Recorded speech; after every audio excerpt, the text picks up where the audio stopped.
एक समय की बात है, शाम का समय था। चाणक्य, वह महान नीतिज्ञ और विद्वान, अपने शिष्य चंद्रगुप्त के साथ एक प्राचीन वृक्ष के नीचे बैठे थे। उन्होंने गंभीर स्वर में कहा, चंद्रगुप्त, आज मैं तुम्हें कुछ बातें बताने वाला हूं। मेरी बातों को ध्यान से सुनो, क्योंकि ये बातें तुम्हारे जीवन भर काम आएंगी। क्योंकि आज भी तो मैं उद्देश्य देने वाला हूं, ये अनमोल है।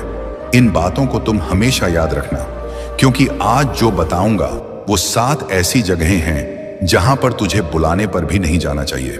अगर कोई बुलाए भी तो विचार किए बिना वहां के बारे में जाने की सोचना भी मत। गलती से भी भूल मत जाना, क्योंकि एक साधारण विचार स्वभाव का व्यक्ति का चरित्र बड़ा ही निर्मम होता है।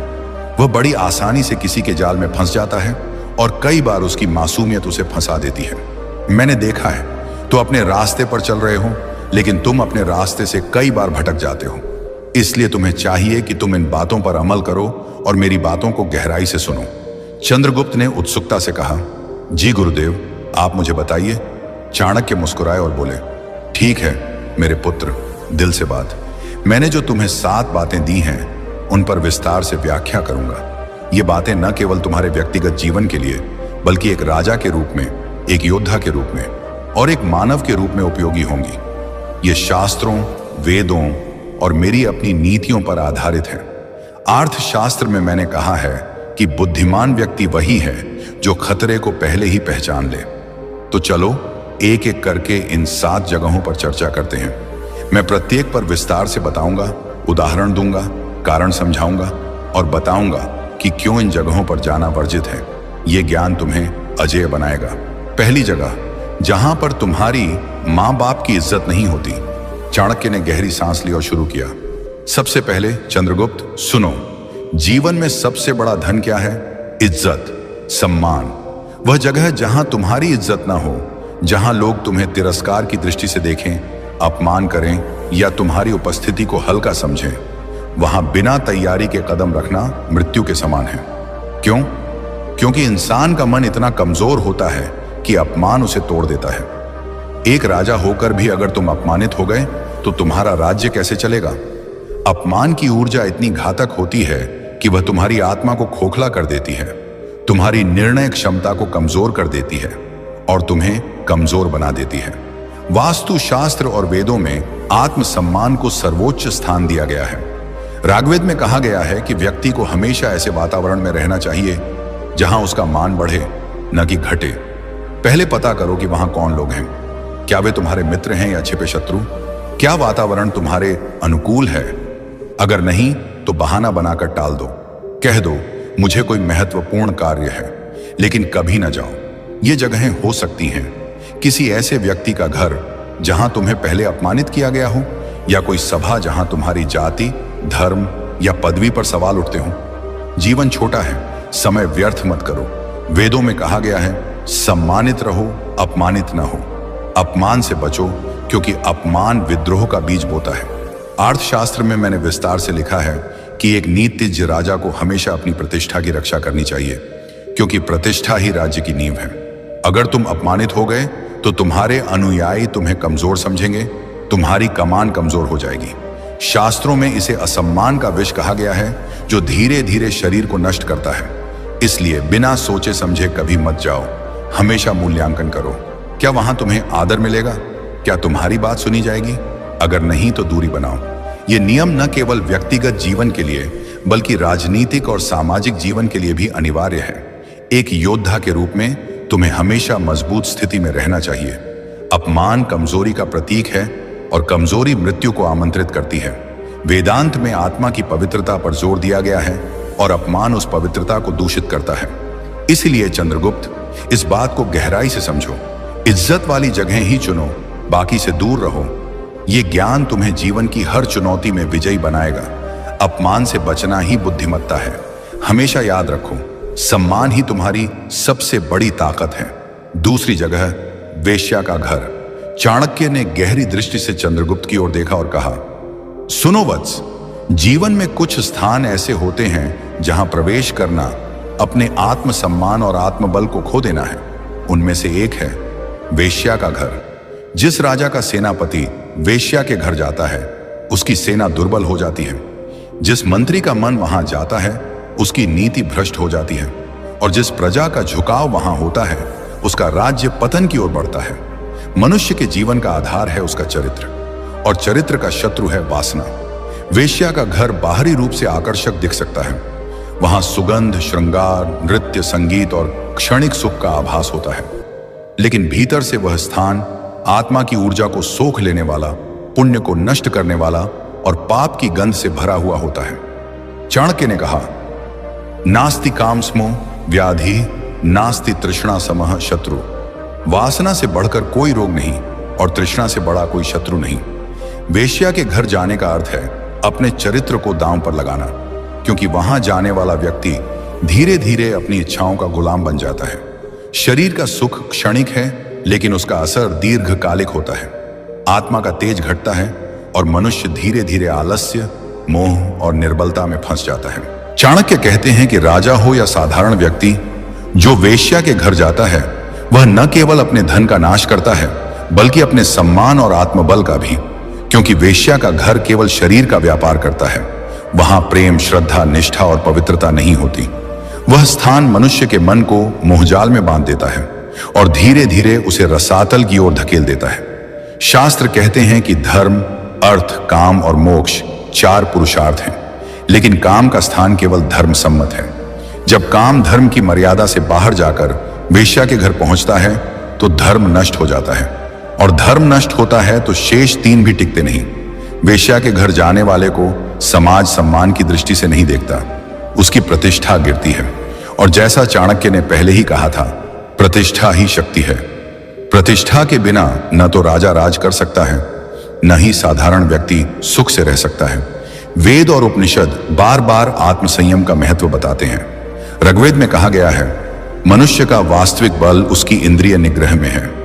वेश्या का घर इंद्रिय निग्रह को भंग करने का केंद्र है। वहां जाकर साधक अपने भीतर की तपस्या को नष्ट करता है। भक्तों और ऋषियों ने हमेशा इस विषय में सावधान किया है। जो व्यक्ति ब्रह्मचर्य का पालन करता है वही तेजस्वी, दीर्घायु और सफल होता है। वहीं जो व्यक्ति वासना का दास बनता है वह दुर्बल और अपमानित होता है। तीसरी जगह जहां मदिरा और नशे का वातावरण होता है वहां जाना आत्मा को अंधकार में धकेलने के समान है। मदिरा केवल शरीर को विषाक्त नहीं करती बल्कि मन और बुद्धि की जड़ों तक को नष्ट कर देती है। क्षणिक सुख और उन्माद के लिए मनुष्य जो मूल्य चुकाता है वह है विवेक का ह्रास, और विवेक ही मनुष्य का सच्चा धन है। यदि विवेक चला गया तो राजसत्ता, विद्या, पराक्रम और साधना सब व्यर्थ हो जाते हैं। आचार्य चाणक्य ने स्पष्ट कहा है कि जो स्थान नशे का केंद्र है वह स्थान पाप का घर है। वहां की हवा भी दूषित है, वहां का संगीत भी उन्मादक है, वहां की हंसी भी झूठी और खोखली है। ऐसे स्थान पर जाने वाला व्यक्ति धीरे धीरे उसी लहर में बहने लगता है। पहले वह केवल देखने जाता है, फिर संगति उसे खींच लेती है और शीघ्र ही वह भी उसी दोष में डूब जाता है। शास्त्रों में कहा गया है, मदिरा प्रलयम नयति, अर्थात मदिरा विनाश की ओर ले जाती है। वहां जाने से न केवल शरीर दुर्बल होता है बल्कि आत्मा का तेज भी क्षीण हो जाता है। साधक का मन कभी स्थिर नहीं हो सकता यदि वह नशे का स्पर्श भी करे। राजनीति के क्षेत्र में यह और भी घातक है। जिस राजा के सैनिक, मंत्री या स्वयं राजा नशे के वश में हो जाते हैं उनका राज्य शीघ्र ही शत्रुओं के हाथ में चला जाता है। नशे में धुत मनुष्य का रहस्य बाहर निकल जाता है और यही अवसर शत्रु को चाहिए होता है। इसीलिए आचार्य ने चेतावनी दी, जो अपनी गुप्त बात की रक्षा करना चाहता है वह नशे का आसरा कभी न ले। आध्यात्मिक दृष्टि से देखें तो नशा आत्मा की पवित्रता को ढक देता है। मनुष्य का अंतर्मन जो दिव्यता का स्रोत है नशे के धुएं में दब जाता है। ध्यान टूट जाता है, प्राण शक्ति बिखर जाती है और जीवन एक अंधी गली में भटकने लगता है। इस कारण जो व्यक्ति नशे के स्थान पर कदम रखता है वह स्वयं अपने भीतर मृत्यु का बीज बोता है, और यह मृत्यु केवल शरीर की नहीं बल्कि चरित्र और आत्मा की भी होती है। इसीलिए चंद्रगुप्त, याद रखो, जहां मदिरा का प्रवाह हो, जहां लोग अपने विवेक को शराब की प्याली में डुबो रहे हों, जहां गीत और नृत्य केवल वासना और पागलपन को जन्म दे रहे हों, उस स्थान से कोसों दूर रहना। वहां की एक सांस भी विष के समान है। 4. शत्रु का घर। शत्रु का घर वह स्थान है जहां विश्वास का नामो निशान नहीं होता।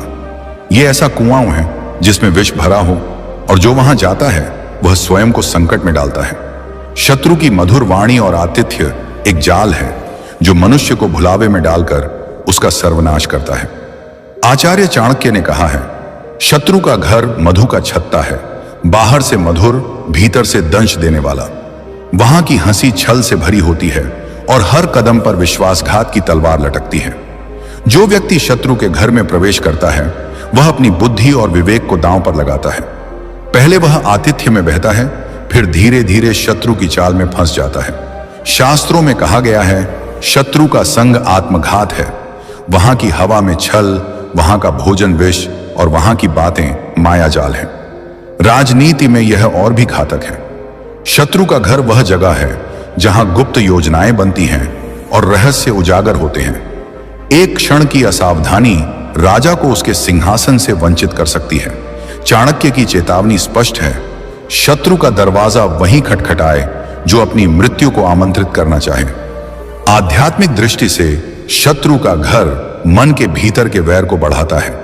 वहां का वातावरण आत्मा को शांति नहीं बल्कि अशांति और द्वेष देता है। जो व्यक्ति वहां जाता है वह अपने हृदय में क्रोध और प्रतिशोध का बीज बोता है। यह बीज न केवल उसके जीवन को बल्कि उसकी आत्मा को भी विषाक्त करता है। इसलिए चंद्रगुप्त, शत्रु के घर से सदा दूर रहो। उसकी मधुर मुस्कान और अतिथि सत्कार के पीछे छिपा छल तुम्हें भस्म कर सकता है। वह स्थान मृत्यु का द्वार है जहां से वापसी केवल पश्चाताप के साथ होती है। 5. जहां गौ हत्या होती हो। जहां गौ हत्या होती है वह स्थान पाप का गढ़ है। गौ जो पृथ्वी पर माता का स्वरूप है, उसकी हत्या केवल एक प्राणी की मृत्यु नहीं बल्कि धर्म और करुणा की हत्या है। ऐसा स्थान अंधकार और क्रूरता का केंद्र होता है जहां मानवता का तेज क्षीण हो जाता है। शास्त्रों में कहा गया है, गौ हत्या सर्वनाश का मूल है। वहां की धरती रक्त से सनी होती है और वहां की हवा पाप के बोझ से भारी। जो व्यक्ति ऐसे स्थान पर जाता है वह धीरे धीरे क्रूरता और संवेदनहीनता की ओर खींचता है। पहले वह केवल दर्शक बनता है, फिर उसका मन हिंसा को स्वीकारने लगता है और अंत में वह भी उस पाप का हिस्सा बन जाता है। चाणक्य ने चेतावनी दी है, जहां गौ की चीत्कार गूंजती हो वहां का जल भी विष बन जाता है। राजनीति में गौ हत्या का स्थान शत्रुओं का अड्डा बन जाता है। ऐसा स्थान समाज में अशांति और विद्रोह को जन्म देता है, क्योंकि गौ के प्रति क्रूरता धर्म और संस्कृति के प्रति विद्रोह है। राजा का कर्तव्य है कि वह ऐसी जगह को शुद्ध करे, न कि वहां कदम रखे। आध्यात्मिक दृष्टि से गौ हत्या का स्थान आत्मा को दूषित करता है। वहां का वातावरण ध्यान को भंग करता है और मनुष्य का अंतर्मन पाप के भार से दब जाता है। जो व्यक्ति वहां जाता है वह अपने भीतर करुणा और पवित्रता को मार देता है। इसलिए चंद्रगुप्त, उस स्थान से कोसों दूर रहो जहां गौ की चीत्कार गूंजती हो। वहां की एक सांस भी आत्मा को भस्म कर सकती है। वह स्थान नरक का द्वार है जहां धर्म और मानवता का अंत होता है। 6. चरित्रहीन और लोभी का घर। चरित्रहीन और लोभी का घर वह स्थान है जहां नैतिकता और सत्य का कोई मूल्य नहीं। यह ऐसा दलदल है जिसमें फंसने वाला व्यक्ति अपनी आत्मा और सम्मान को खो देता है। चरित्रहीनता और लोभ मनुष्य को पशु से भी नीचे ले जाते हैं, क्योंकि यहां न तो विवेक होता है न ही धर्म। चाणक्य ने कहा है, लोभी का घर विष का भंडार है और चरित्रहीन का घर पाप का गृह है। ऐसे स्थान पर जाने वाला व्यक्ति पहले लोभ के जाल में फंसता है, फिर चरित्रहीनता की संगति उसे नीचे खींच लेती है। वहां की बातें मधुर लगती हैं, परंतु वे मन को भ्रष्ट करती हैं। शास्त्र कहते हैं, लोभः पापस्य कारणम, अर्थात लोभ पाप का मूल है। वहां का वातावरण मन को अशुद्ध करता है और धीरे धीरे व्यक्ति अपनी मर्यादा खो देता है। राजनीति में चरित्रहीन और लोभी का घर सबसे खतरनाक होता है। यहां गुप्त योजनाएं बनती हैं और विश्वासघात का खेल खेला जाता है। जो राजा या सैनिक यहां फंसता है वह अपने राज्य का सर्वनाश आमंत्रित करता है। चाणक्य की सलाह है, लोभी का साथ वही करे जो अपनी मृत्यु का सामान खरीदना चाहे। आध्यात्मिक दृष्टि से ऐसा स्थान आत्मा की शुद्धता को नष्ट करता है। लोभ और चरित्रहीनता मन को भटकाती है, ध्यान को तोड़ती है और व्यक्ति को सत्य के मार्ग से दूर ले जाती है। जो वहां जाता है वह अपने भीतर का प्रकाश खो देता है। इसलिए चंद्रगुप्त, चरित्रहीन और लोभी के घर से सदा दूर रहो। वहां की एक सैर भी तुम्हें पाप के गर्त में धकेल सकती है। यह स्थान वह आग है जो आत्मा को भस्म कर देती है। 7. अहंकारी का घर। अहंकारी का घर वह स्थान है जहां विवेक और विनम्रता का लोप हो चुका है। यह ऐसा मरुस्थल है जहां न तो प्रेम की छांव है, न ही सत्य का जल। अहंकार मनुष्य को अंधा बनाता है और उसका घर पतन का केंद्र होता है। चाणक्य ने कहा है, अहंकारी का घर वह अग्निकुंड है जो स्वयं को और दूसरों को जलाता है। वहां की हवा में घमंड की गंध होती है और वहां की बातें केवल स्वयं की प्रशंसा से भरी होती हैं। जो व्यक्ति अहंकारी के घर जाता है वह धीरे धीरे उसके प्रभाव में आ जाता है। पहले वह उसकी प्रशंसा सुनता है, फिर स्वयं को भी उसी श्रेष्ठता के भ्रम में खो देता है। शास्त्रों में कहा गया है, अहंकारः सर्वनाशति, अर्थात अहंकार सर्वनाश का कारण है। वहां का वातावरण मन को अशांत करता है और व्यक्ति अपनी विनम्रता खो देता है। राजनीति में अहंकारी का घर सबसे घातक होता है। अहंकारी राजा, मंत्री या सैनिक अपने ही घमंड में डूबकर शत्रुओं का शिकार बन जाते हैं। चाणक्य की चेतावनी है, जो अहंकारी के साथ उठता बैठता है वह स्वयं अपने पतन का कारण बनता है। आध्यात्मिक दृष्टि से अहंकार आत्मा का सबसे बड़ा शत्रु है। अहंकारी के घर का वातावरण मन को सत्य और ईश्वर से दूर ले जाता है। वहां ध्यान टूटता है और आत्मा का तेज मलिन हो जाता है। जो व्यक्ति वहां जाता है वह अपने भीतर का सत्य और शांति खो देता है। इसलिए चंद्रगुप्त, अहंकारी के घर से सदा दूर रहो। वहां की एक सैर भी तुम्हें घमंड के अंधे कुएं में धकेल सकती है। यह स्थान वह विष है जो आत्मा को नष्ट कर देता है।